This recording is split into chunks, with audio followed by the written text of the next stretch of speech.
फरहाना मेरे ताया की बेटी थी, लेकिन इससे मेरा दोस्ती का नाता था। वो मुझे अक्सर कहा करती थी कि हम आपस में कज़न तो हैं, लेकिन इससे भी बढ़कर दोस्त हैं, और दोस्त एक दूसरे का आईना होते हैं। बस मेरी ज़िंदगी तुम्हारी दोस्ती के आईने में हमेशा शफाफ ही रहेगी। ये बात वो तब कहा करती थी जब 13 वर्ष की थी।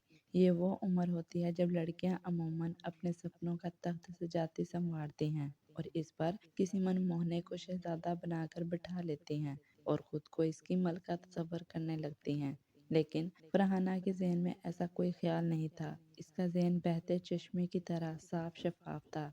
ऐसे में इसकी मंगनी खालाजाद रेहान से कर दी गई। सादा दिल, मासूम सूरत और अच्छी सोच रखने वाली लड़की की मासूम सोच में किसी हमसफर साथी के तस्वर की खिड़की खुल गई, क्योंकि मंगनी के बाद यकीनन इसके ज़हन में शादी का तस्वर भी उजागर हुआ। इत्तफाक है, इन्हीं दिनों फरहाना की क्लास में एक नई लड़की दाखिल हुई जिसका नाम तबस्सुम था।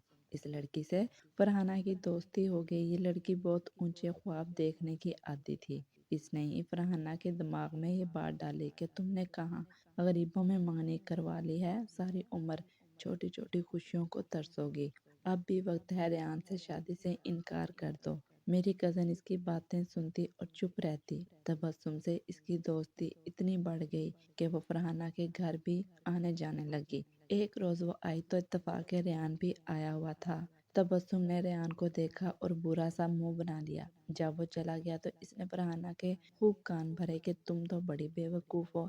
एक तो गरीब खालाजाद से मंगनी करवा ली और सूरत भी ना देखी। चलो, खूबसूरत ही होता तो कोई बात थी, गर्ज इसने मेरी कज़न का दिल खूब बुरा कर दिया। अब वो भी इसी बात पर सोचने लगी जिस पर तबस्सुम इसे सोचने पर मजबूर कर रही थी। एक दिन इसरार करके वो फरहाना के साथ रेहान के घर भी गई। इसे खाला के घर का रहन सहन भी ना भाया।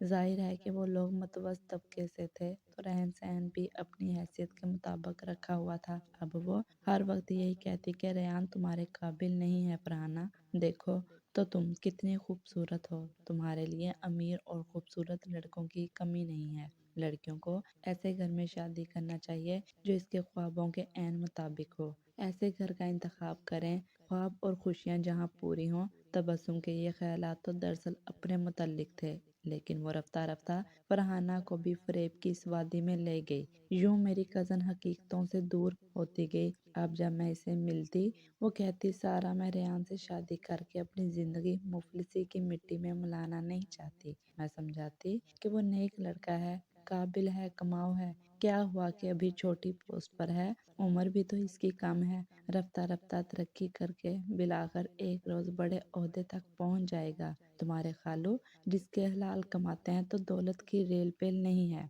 और वो जिस सीट पर हैं अगर रिश्वत लेने लगें तो वारे न्यारे हो जाएंगे। इनका अपना घर है। कहने लगी, इसको तुम घर कहती हो?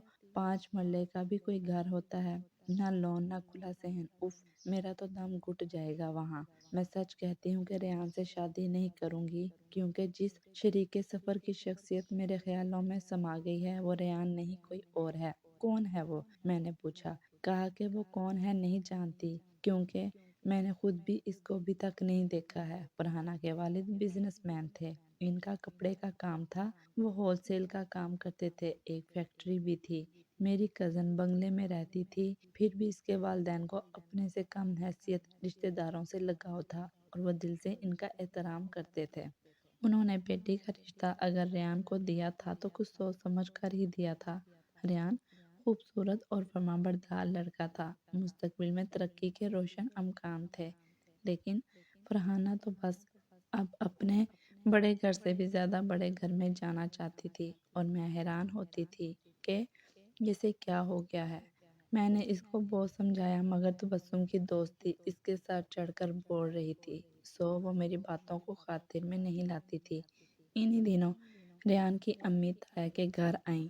वो फरहाना को बहुत चाहती थी और इसको एक साबर और शाकर लड़की समझती थी। इनका ख्याल था कि वो आकर इनका घर संवार देगी। वो हर पल इस पर वारी जाती थी। वो नहीं जानती थी कि ये बांझी किन हवाओं में परवास कर रही है। वो ख्वाहिश के पर लगाकर उड़ती हुई حرص و حوث کے آسمان کی اس بلندی تک جا پہنچی کہ جہاں توازن برقرار رکھنا بڑا مشکل ہوتا ہے۔ خالہ نے شادی کی تاریخ مانگی تو تایا جی نے 1 سال بعد رخصتی کے لیے کہہ دیا تاکہ فرحانہ پڑھائی مکمل کر لے۔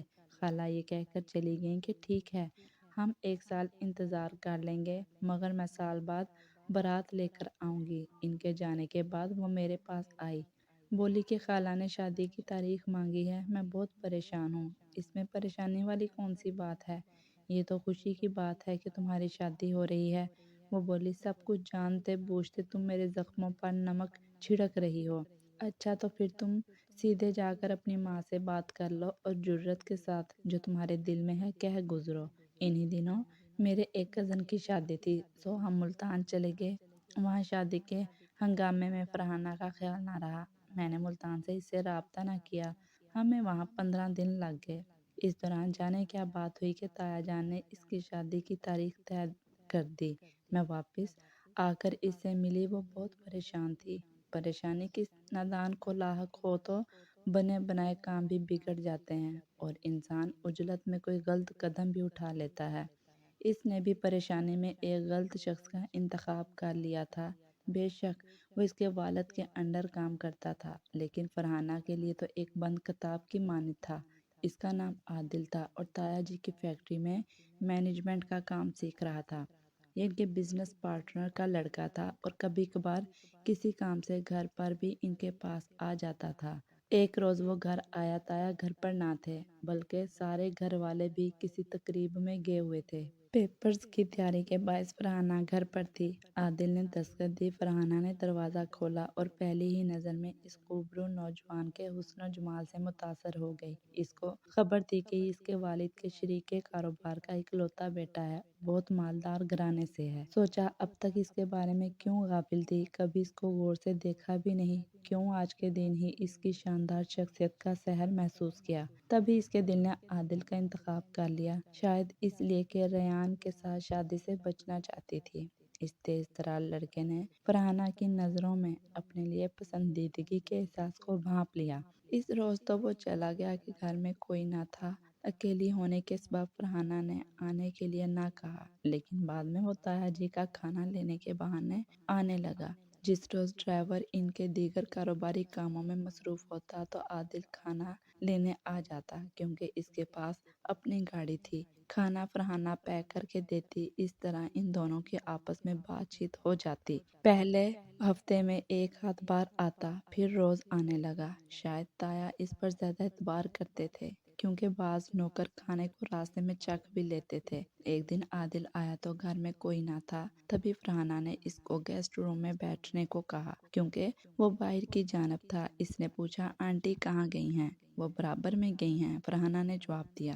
جب کھانے کی تیاری کے مرحلے میں تھوڑی سی دیر باقی رہ جاتی، تب تک وہ آنٹی سے باتیں کرتا رہتا۔ باہر بہت گرمی تھی، اس نے پانی مانگا، فرحانہ نے کولڈ ڈرنک گلاس میں ڈال کر دی۔ آج عادل اسے بہت غور سے دیکھ رہا تھا، اس کی تیز نظروں سے وہ کچھ گھبرا گئی۔ وہ بھی اسے دیکھنے میں اس قدر محو تھا کہ گلاس کو ٹھیک طرح سے پکڑ نہ پایا اور مشروب چھلک گیا۔ تبھی گلاس بھی اس کے ہاتھوں سے چھوٹ گیا، شربت کپڑوں پر گرا تو اس کے کپڑے خراب ہو گئے۔ فرحانہ نے شرمندہ ہو کر کہا معاف کرنا، یہ میری غلطی سے ہوا ہے۔ اس کی بوکھلاہٹ پر وہ مسکرا دیا۔ بہرحال مزید کچھ کہے بغیر وہ کھانا لے کر چلا گیا۔ وہ یہی سمجھی کہ عادل ناراض ہو کر گیا ہے۔ وہ دیر تک شرمندگی محسوس کرتی رہی۔ اگلے دن تایا جی کی طبیعت خراب ہو گئی، وہ فیکٹری نہ گئے۔ تبھی عادل یہ معلوم کرنے ان کے گھر آیا کہ آج کیوں نہیں آئے۔ جب تایا جی کی طبیعت زیادہ خراب ہونے لگی، دونوں ماں بیٹی ڈرائیور کو دیکھنے گھر سے باہر آئیں۔ دیکھا کہ عادل اپنی گاڑی سے اتر رہا ہے، ان کو پریشان دیکھ کر پوچھا خیریت تو ہے؟ ہاں، تمہارے انکل کی طبیعت بہت خراب ہے بیٹے، اسی وجہ سے پریشانی ہو رہی ہے۔ عادل کو وہ اندر لے آئیں۔ اس نے انکل کو دیکھتے ہی کہا کہ ڈرائیور کا انتظار نہ کریں، میں ان کو اپنی گاڑی میں اسپتال لے چلتا ہوں۔